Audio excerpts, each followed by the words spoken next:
Magandang araw po. Isa po ako sa mga taga-subaybay mo sa YouTube channel mo. Gusto ko lang pong ibahagi ang isa sa mga nakakatakot ko pong karanasan. Nung grade 11 student pa po ako, tago mo na lang po ako sa pangalang Stacy. Hindi ko tunay na pangalan. Nangyari po ito nung grade 11 student pa po ako. December na po noon at nagkaroon kami ng isang general Christmas party. Kasabay po ng mga senior namin. Bale, siyam kami magkakaibigan. At napag-usapan po namin ng mga kaibigan ko na magkaroon kami ng isang sleepover dun sa isang bahay ng kaibigan namin na si Jane. Hindi niya tunay na pangalan. Hindi pa po matagal nung naikwento sa amin ni Jane na may nagpaparamdam raw po sa bahay nila. Yung bahay po kasi nila ay hindi kalakihan, ngunit meron po silang sariling fitness gym sa ibaba ng bahay nila kung saan merong nagpaparamdam. Mga 9 PM na matapos yung general Christmas party namin. Kaya bago kami pumunta sa bahay nila Jane, napagkasundaan na muna namin na magkaraoke kasi malapit lang naman yun sa school namin. Sayang-saya kami nun kasi nga magki-Christmas break na. At excited din kami sa beach outing namin kinabukasan. Mga alas 11 ng gabi na po noon nang napagpasya naming umuwi na. Mabuti na lang at nakahanap kami ng tricycle agad. Medyo may kalayuan po kasi yung bahay nila Jane. Kaya matagal-tagal din yung biyahe namin. Pagkarating namin sa bahay nila Jane, saktong alas 12 na po ng madaling araw. Naabutan po namin yung nanay ni Jane na nanonood pa ng TV. Kesyo, hinihintay niya raw po kami. Nagpahinga po muna kami nun ng mga ilang minuto. Saka po kami nagbihis ng mga pantulog namin. Kinalaunan po ay pumasok na kami sa kwarto ni Jane. May kasikipan po yung kwarto ni Jane, kaya siksikan kami. Bale, 6 lang po kaming tumuloy sa plano naming sleepover. Kaya 3 po kami sa kama at 3 naman po sila sa lapag. Bago kami matulog, pinabuksan ko po yung bintana na malapit po sa kama na hinigaan namin kasi naiinitan po kami. Habang maimbing na kaming lahat na natutulog, nalimpungatan po ko bigla sa di malamang dahilan. Liningon ko po yung mga kasamaan ko at tulog na po silang lahat. Matutulog na sana ako nun nang maaninag ko sa may bintana na may aninong nakapatong ang paa nito sa bintana. Nanginginig na po ako sa takot nun kaya pumikit ako. Tapos unti-unti kong binuksan yung mga mata ko para tignan kung nandun pa ba yung anino. Laking gulat ko nung nandun pa rin siya at parang sa akin lang talaga siya nakatitig. Hindi ko po may buka ang bibig ko dahil sa takot. Hindi rin po ako makagalaw. Nagdasal na lang po ako ng paulit-ulit kahit hindi naman ako medyo madasaling tao. Mga ilang minuto po ako nagdasal at nung medyo nararamdaman kong okay na, binuksan ko yung mga mata ko at wala na nga po yung anino. Mga ilang oras din po akong hindi makatulog nun hanggang sa tumunog na po yung kampana ng simbahan. Senyales na magsisimula na po yung simbang gabi. Bale, gising pa rin po ako nun. Narinig ko pa nga na kakauwi lang ng baklang kapatid ni Jane nung mga oras na yun hanggang sa hindi ko po namalayan na nakatulog na po ako. Kinabukasan, kwento ko po sa kanila ang naranasan ko. Sabi ni Jane, normal na lang daw sa kanila ang ganun. Minsan pa nga daw, binabalibag yung mga dumbbell nila sa fitness gym. At dahil doon, hindi na po ako sumama sa sleepover sa bahay nila Jane. Dahil hanggang sa ngayon po, ay tandang-tanda ko pa yung walang muka na anino na nakatingin sa akin.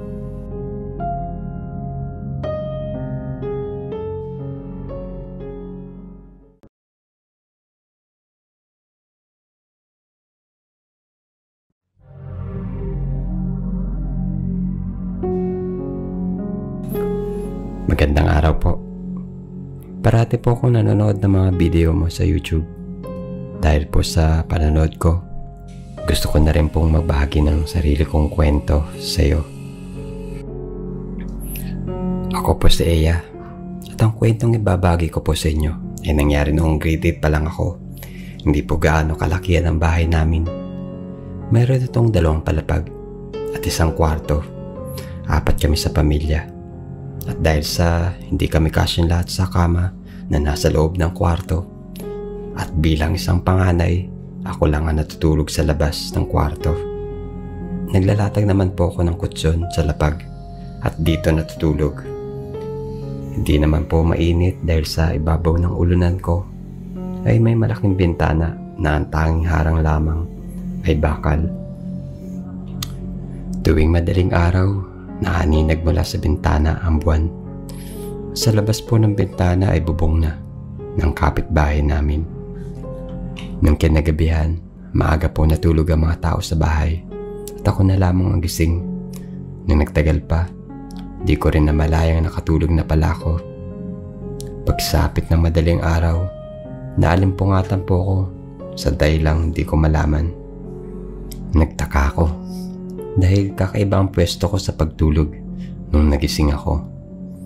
Diretso ang katawan ko na parang animoy nakahigang patay sa kabaong.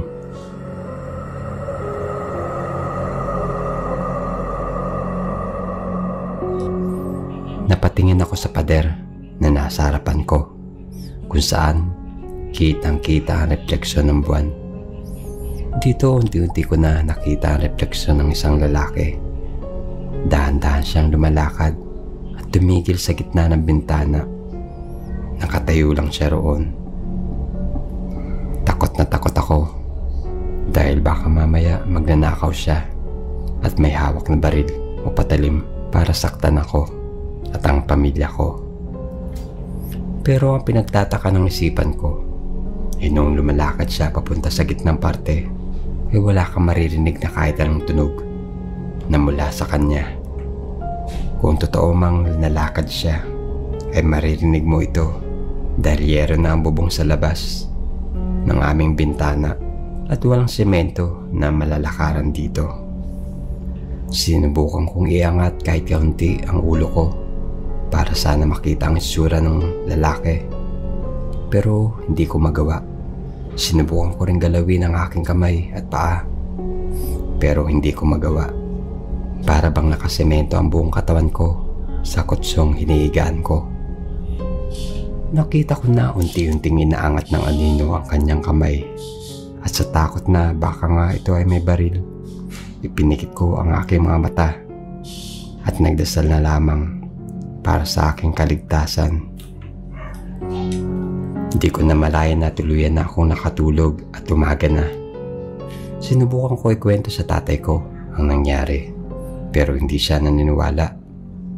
Dahil kung may taong araw na naglalakad sa labas ng bintana namin, ay maririnig ito dahil sa yero na ang bubong. Simula noon, nilagyan ko na ng makapal na kortina ang bintana. Palagi na itong sinasara tuwing kinagabihan. Sana po ay mapili nyo ang aking kwento dahil nais ko rin malaman ang reaksyon ng ibang tao patungkol dito. Salamat po ulit sa pakikinig.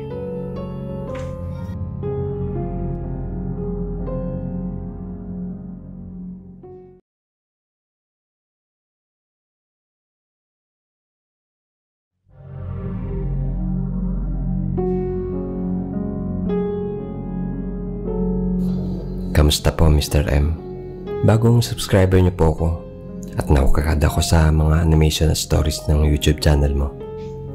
I-share ko lang po ang naranasan ko nung 14 years old ako sa tindahan namin. Tawagin niyo na lang po ako sa pangalang Nat at ang ate ko naman ay si Tin. Bale, dati po kaming may sari-sari store at tuwing 3:00 na madaling araw po kami nagbubukas. 2 po kami ng ate ko na nakatoka sa pagbubukas nitong tindahan namin. Tinatamad pa nga kami ng mga araw na yun kasi nga 3:00 na madaling araw. Habang sinasalansan ko ang mga paninda napansin ko si ate na parang huminto sa pag-aayos. Pero hindi ako sa kanya nakatingin kasi abala ako sa pag-aayos ng paninda namin. Kumbaga wala akong marinig na kaluskos man lang na galing sa kanya, kundi mga kaluskos lang ng mga inaayos ko. So sinabi ko sa kanya, "Uy Ate Tin, daya mo naman. Ako lang ba nag-aayos dito? Nakatulog ka ba?" Lumapit siya sa akin at bumulong. "Nat, tingnan mo yung anino ng lalaki." "Saan?" Pagkaharap ko sa harap ng tindahan, nakita ko may nakatayo na anino ng lalaki sa harap ng tindahan namin. Maaninag mo kasi dito kung may tao kung sakaling may dumadaan kasi may nakaharang na puting tela sa harap ng tindahan namin. So ayun na nga, napansin po namin yung anino. Parang gustong sumilip. Pero yung kakaiba po dito sa anino, yung ulo lang po yung gumagalaw. Hindi po kasama yung katawan. Literal na ulo lang. Ang animoy sisilip sa loob ng tindahan. Napatigil kami ng ate ko sa pag-aayos. Dahil na rin sa takot namin, napatakbo kami paakyat at nagpasama kay tatay para silipin kung sino ang lalaki na yun. Pero pagbalik namin, wala na yung anino ng lalaki. Kinilabutan kami at napatulala. Hanggang sa ngayon, hindi namin maintindihan o malaman kung ano nga ba ang nakita namin ng ate ko. Basta, ayaw ko na ulit makita ang anino ng lalaki.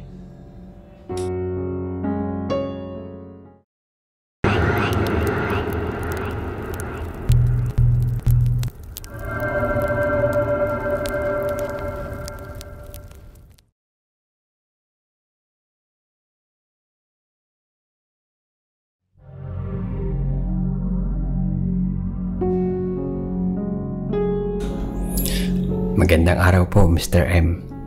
Isa po ako sa mga silent viewer at taga-pakinig mo sa iyong YouTube channel.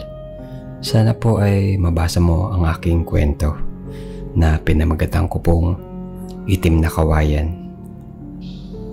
Tago mo na lang po ako sa pangalang Tam. Taga Tacloban City po ako. Nangyari po ito taong 2019. Grade 12 senior high student po ako sa taong ito at malapit na mag-graduate. Dahil graduating po ako sa taong ito, ay marami po kaming kailangan i-present na practical activity sa aming PE.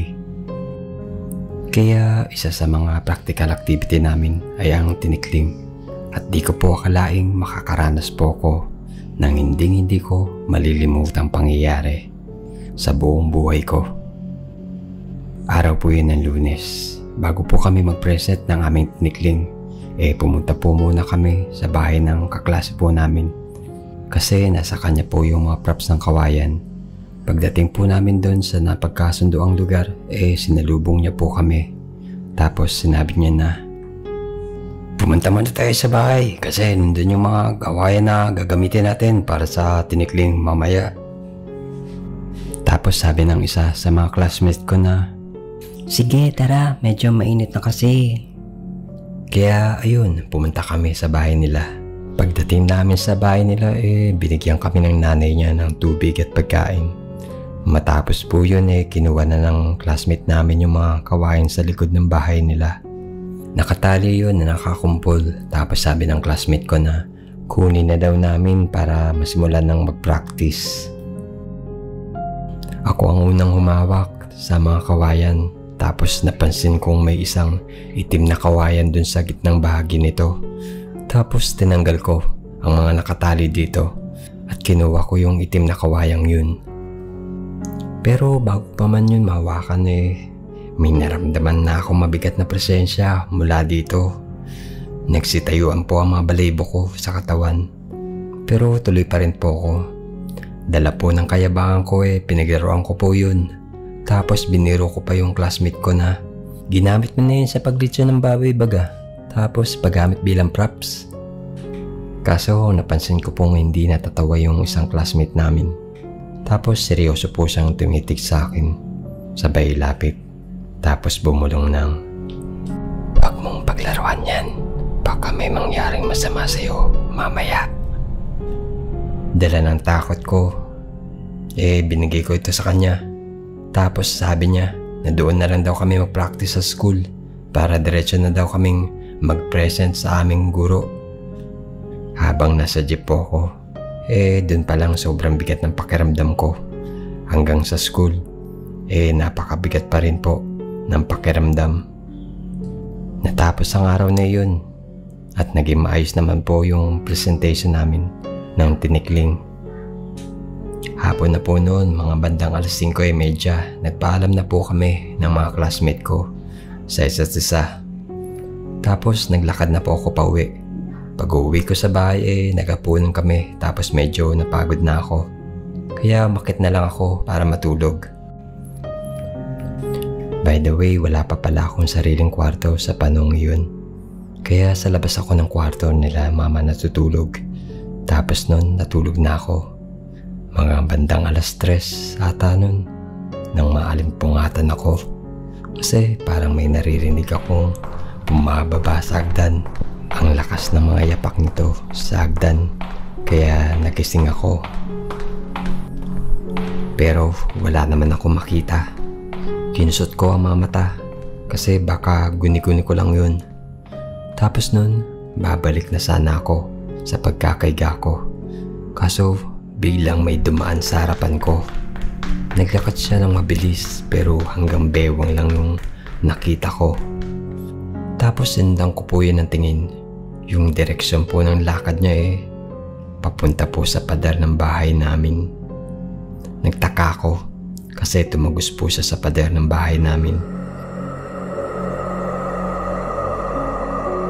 Pagkatapos po nung mga nakita ko, nakaramdam po ako ng sobrang takot. Bumalik po ako sa pagkakaiga ko pero nakatalikod na ako humiga nun.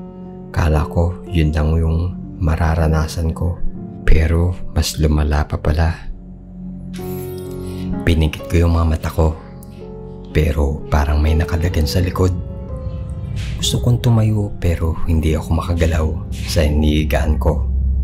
Sinubukan kong sumigaw ng "Mama", pero kahit yun hindi ko talaga magawa. Kasi kahit sa lalamunan ko parang may humahawak na kung anong nilalang. Sobrang takot na ako nun. Mga oras na yun, hindi ko na alam kung anong gagawin. Tapos naalala kong magdasal. May sinabi akong mga prayers nun sa wikang Waray. Ilang segundo lang po yung tinagal ng pagdarasal ko. Sakto, papunta pa lang po ako sa pangalang Jesus. Sasabihin ko pa lang noon sa Yesu. Di ko pa man din natapos yung pangalang Jesus biglang gumaan yung pakiramdam ko. Tapos sabay tayo na ako noon at tumakbo sa kwarto ng kapatid ko. At doon na ako natulog noon. Kinabukasan, tinanong ko si mama kung may bumababa kaninang mga 3:00 na madaling araw. Sabi niya, wala daw. So ayun, nagkwento na ako. Tapos nag-aalay siya ng dasal nung araw na iyon. Ikwinento ko din ito sa mga kaibigan ko. Kaso pinagtawanan lang nila ako. Sabi nila, baka daw kapatid ko lang yun na nakamedyas ng itim. Pero sa loob-loob ko, totoo yun. Magpahanggang ngayon hindi ko pa rin yun makalimutan. Marahil masasabi niyong gawa-gawa ko lang ang storyang ito. Pero ito lang yung masasabi ko. Hindi lang tayo ang nabubuhay dito sa mundo. Kaya matuto tayong rumespeto. Yun lang po at maraming salamat.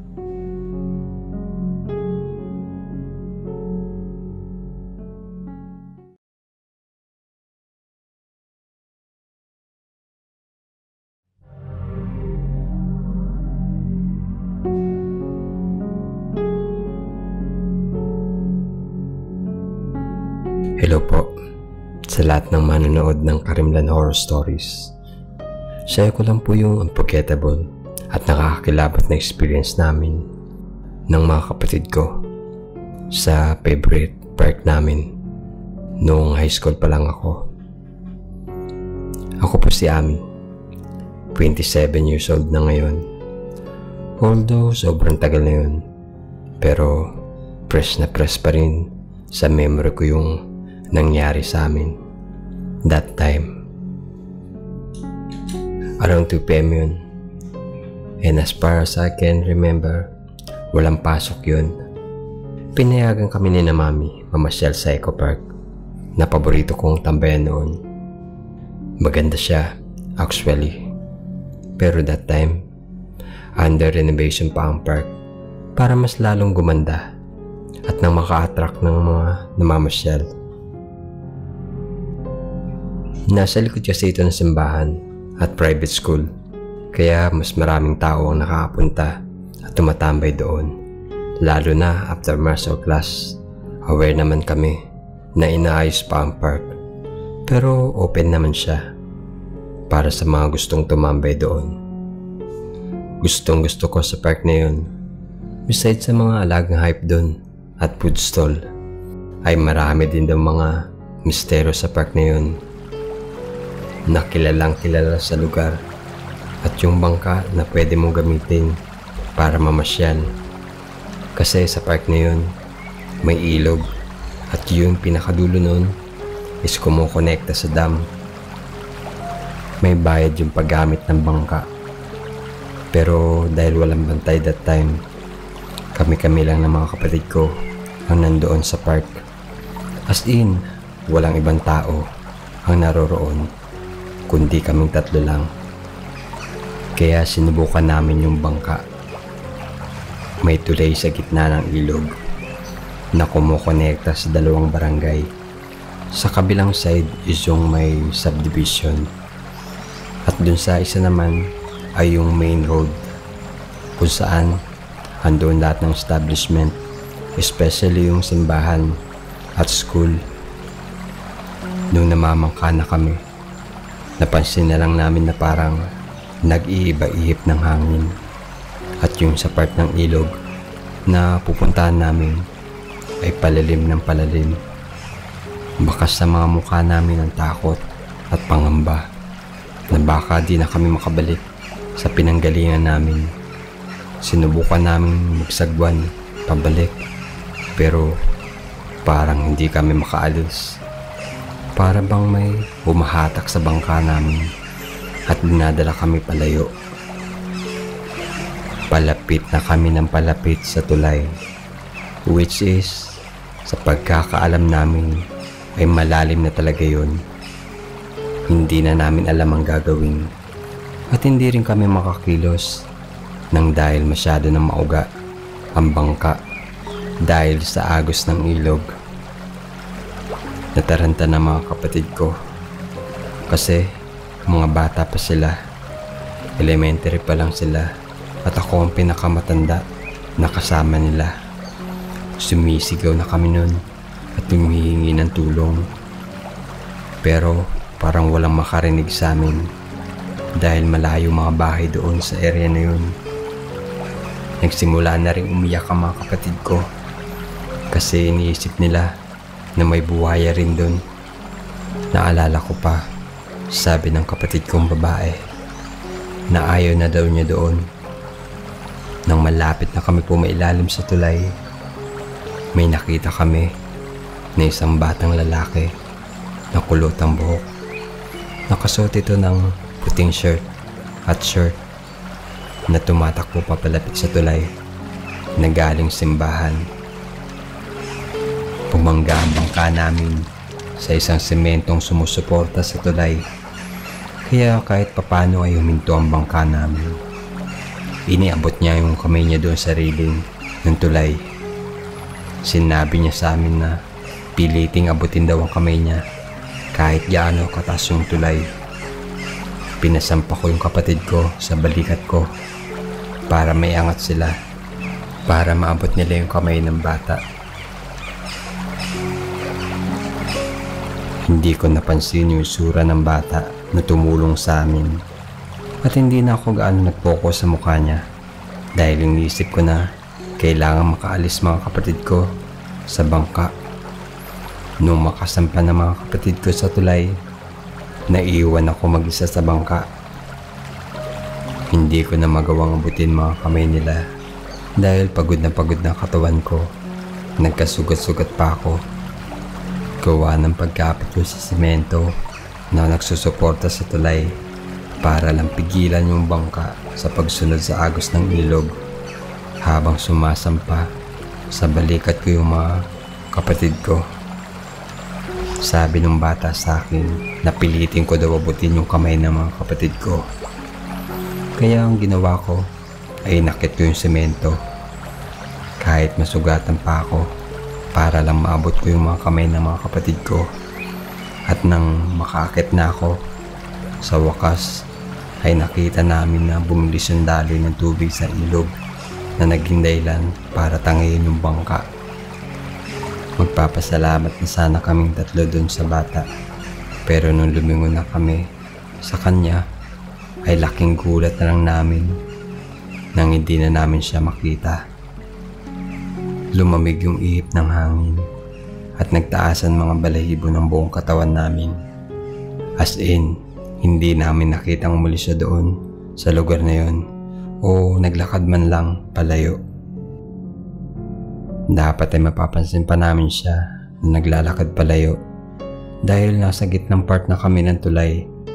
Nagmamadali kaming pumunta sa may simbahan para in just case na maabutan namin siya. Pero sarado ang simbahan at yung school ay hindi rin bukas dahil alam kong walang pasok nun.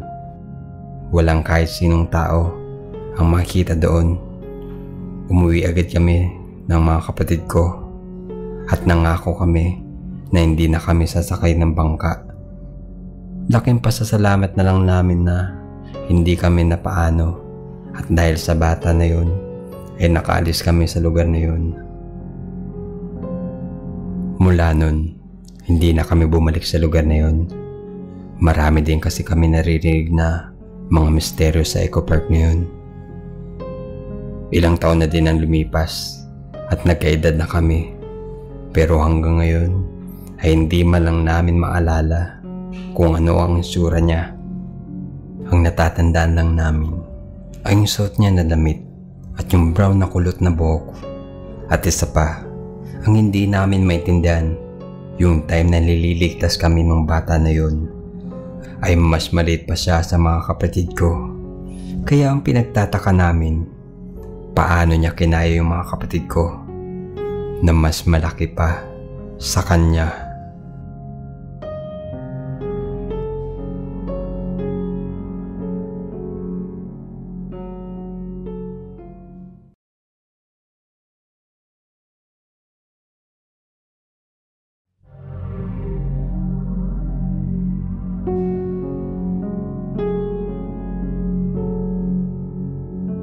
Hi Mr. M.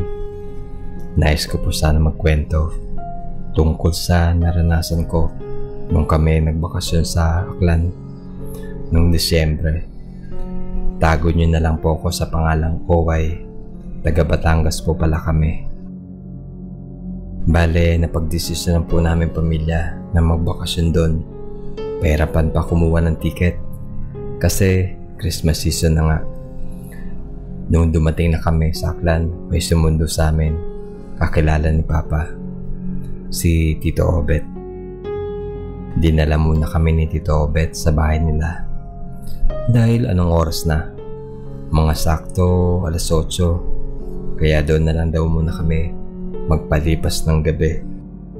Medyo nakakapagtaka lang kasi halos lahat ng tao ay nakatingin sa amin nung dumating kami. Baka siguro dahil dayo kami. Maliit lang ang bahay na Tito Obet kasi syempre probinsya, kubo ang bahay. Nilatagan kami ng banig sa sala pero ang mama at papa ko sa kabilang kwarto natulog. Kasama ko matulog yung kapatid kong babae na si Maria pero tulog agad dahil mahaba ang biyahe. Pero ako nagsa-cellphone kasi mahilig talaga ako magpuyat. Di ko na malayan na 11:00 na pala. Gusto ko umihi sana pero sa labas pa ang banyo eh. Nakakatamad na lumabas pag ganong oras. Kaya itutulog ko na lang sana. Di pa natagalan. Siguro mga alas 11:28 may kumatok sa pinto. Sinilip ko sa may butas ng kahoy. May bata. Siguro mga 8-10 taong gulang na. Kinausap ko siya. Pero di ko binuksan ang pintuan. Bakit, Toy? Anong oras na? Sina Tita Obet mahanap mo? Sabi ko sa bata. Pero di naman sumagot. Tinawag ko ulit. Pero walang sumagot. Kaya bumalik na lang ako sa higaan namin. Di ako nakatulog. Kaya nag-cellphone na lang ako ulit. Maya-maya, may kumatok ulit. Pero ngayon, nainis na ako. Kasi mga alas 12 na, nakaka-istorbo na. Sinilip ko ulit. Pero this time, may kasama ang bata. Malaking lalaki. Siguro mga 5'8" to 5'9" ang taas nito. Di ko maaninag masyado kasi nga madilim. Nainis na ako at napalakas ng kaunti ang pagsabi ko. Toy, anong oras na rin Kung si Tita Obet ang hanap nyo, ay tulog na sila. Bumalik na lang kayo bukas. Wala na namang sumagot. Pero may kumatok. Siguro nanloloko itong dalawa. Di ko pinansin. Pero kumatok ulit. Ay, bisit ka. Sumagot ka. Bubuksan ko sana ang pintuan nang may humawak sa likuran ko. Si Tita Inday, na asawa ni Tito Obet. Huwag mong bubuksan ang pinto. Huwag mong pansinin yan. Kasi hindi yan tao. Mga maligno. Anong oras na? Gising pa rin kayo? Ang sabi ni Tito. Tito, may 2 tao sa pinto. Kanina pa di ako makatulog. Sambit ko kay Tito. Diyos ko po, anong tsura? Babae ba? Bata ba? O lalaki? Pinatulog na lang ako nila Tito. Ang sabi ay pag-usapan na lang daw namin bukas. Doon ko nga po nalaman na ang bata parang nakita ko ay ang namatay na anak ni na Tito Obet at Tita Inday. Ang sabi nila ay kinuha daw ito ng maligno. Tulad ng nangyari sa akin, ganun rin daw ang nangyari sa anak nila bago ito mawala sa katinuan at mamatay. Pero binuksan ng anak nila ang pinto. Mabuti na lang at di ko binuksan ang pinto. Salamat kay Tita. Siguro kung nabuksan ko ang pinto ay isa na ako sa mga nakuha ng malignong yun. Kinaumagahan, hinatid kami sa resort at pinaalalahanan kami kung may kumatok man daw sa gabi ay wag na wag namin bubuksan ang pinto, lalo na kung hindi magsasalita ng tao po. Hindi ko akalain na totoo pala yung mga maligno. Hanggang sa ngayon ay natatakot pa rin ako na magbukas ng pinto tuwing may kakatok.